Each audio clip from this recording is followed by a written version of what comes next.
I used to think that Biden's political advisors were bad, but I think his economic advisors may be still worse. They don't seem to appreciate what's going on in the world.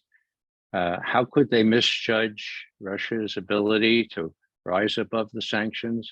How could they misjudge the melding together of resource-rich Russia and resource-needy China with lots to offer Russia in return? And that, as I started to say before, is the real difference in the correlation of forces right now.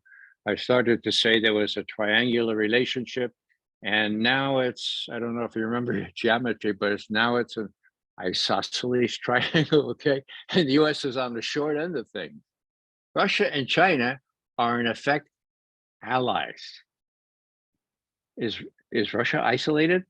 If you have an ally like China, and if you have India abstaining on these votes, if you have South Africa abstaining on these votes, if you just count the people in these countries and the strength of them, think about China. Russia is not isolated.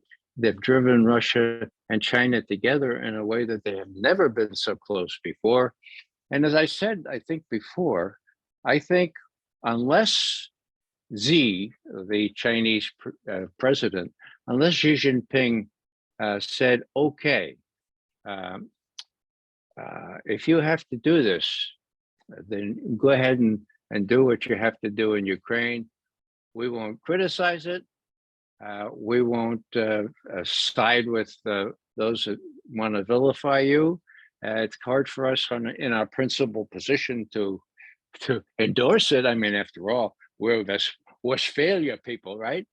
But we'll change that formula too. We'll say that now we judge each country according to what it does to protect its core interests, like as existential threat, okay?